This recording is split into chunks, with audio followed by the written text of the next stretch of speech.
Assalamualaikum warahmatullahi wabarakatuh. Berjumpa kembali dengan saya Siti Rosipa, kelas non-reg semester 3. Di sini saya akan mereview mata kuliah Hukum Pidana Lanjutan yang didoseni oleh Ibu Prof. Dr. Hajah Heni Nuraini SHMH dan asistennya Bapak Dr. M. Rendi Aridayadi SHMH. Tugas review pertemuan ke-13 Hukum Pidana Lanjutan tentang alasan hapusnya kewenangan menuntut dan menjalankan pidana FAD ke-1. Satu, alasan hapusnya kewenangan menuntut. Tidak adanya pengaduan pada delik aduan atau kelak delik. 2. Ne bis on idem pasal 76 KUHP. Matinya terdakwa pasal 77 KUHP. Daluarsa pasal 78 KUHP. Penyelesaian di luar beracara atau abdoning buren proses pasal 82. Adanya abolisi dan amnesti diatur di luar KUHP. Tidak adanya pengaduan pada delik aduan.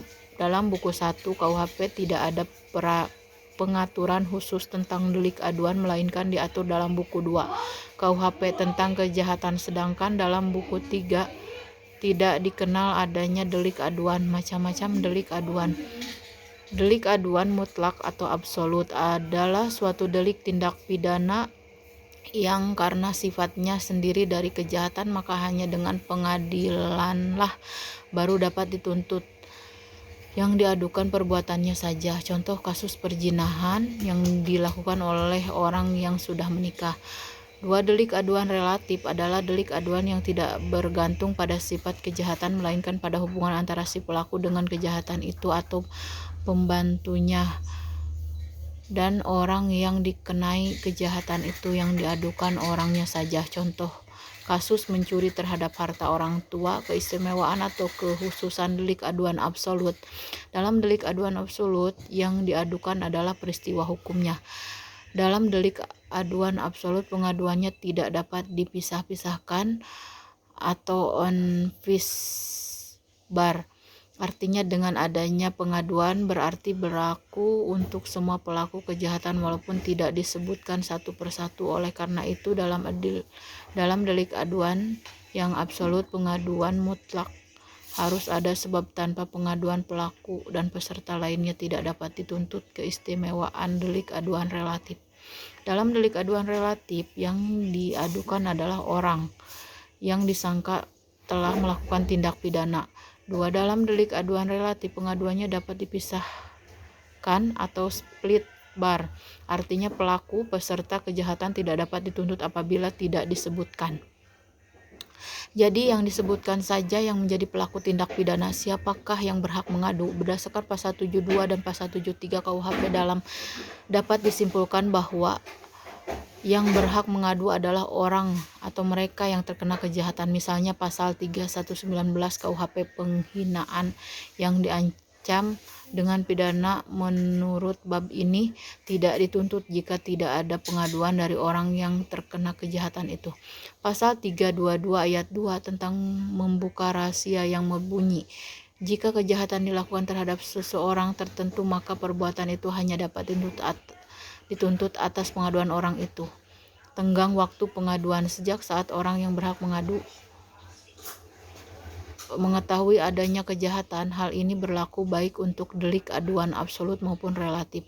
Adapun daluarsa pengaduan adalah setelah 6 bulan apabila korban bertempat tinggal di Indonesia dan 9 bulan apabila bertempat tinggal di luar Indonesia. Pasal 74 KUHP menarik kembali pengaduan berdasarkan pasal 75 KUHP penarikan dapat dicabut 3 bulan setelah pengaduan diajukan. Tetapi jika yang berhak mengadu meninggal maka pengaduan tidak dapat dicabut kembali. Tetapi khusus untuk delik aduan absolut penarikan pengaduan tidak terikat waktu 3 bulan melainkan selama waktu pemeriksaan dalam sidang pengadilan.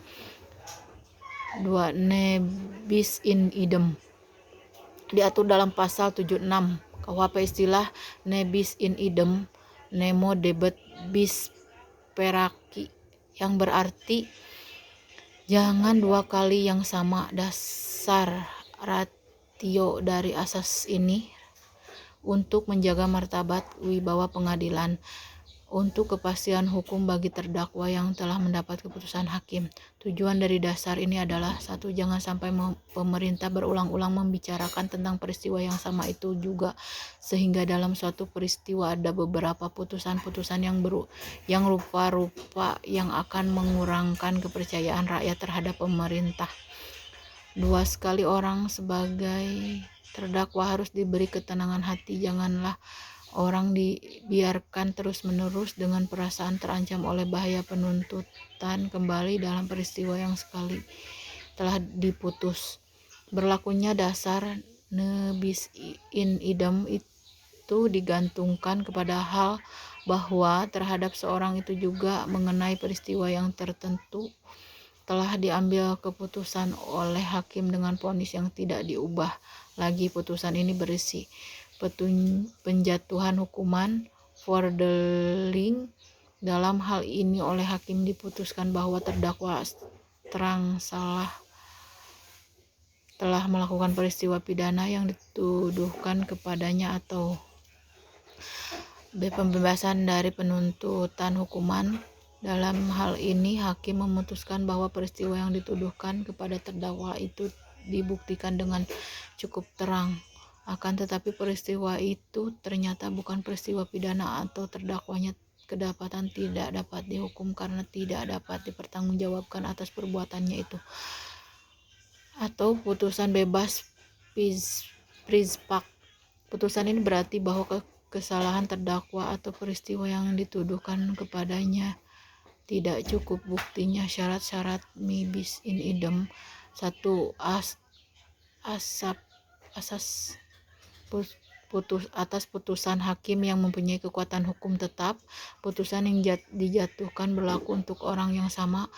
Perbuatan yang dituntut kedua kali adalah sama dengan yang pernah diputus.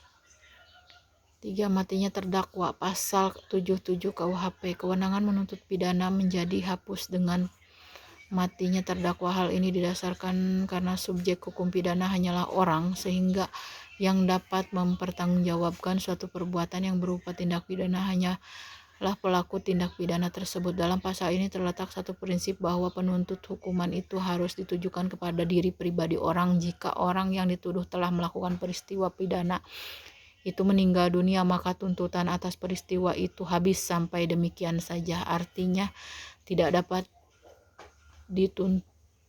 tuntutan itu lalu diarahkan kepada ahli warisnya. Dalam hal ini ada satu pengecualian adalah dalam pasal-pasal 367 dan 363 here yang menerangkan bahwa dalam hal menuntut denda atau ongkos perkara atau merampas barang-barang yang tertentu mengenai pelanggaran tentang penghasilan negara dan cukai, tuntutan itu dapat dilakukan kepada ahli waris orang yang bersalah. Sekian review pertemuan ke-13 hukum pidana lanjutan yang saya dapat sampaikan. Billahi taufiq wal hidayah. Wassalamualaikum warahmatullahi wabarakatuh.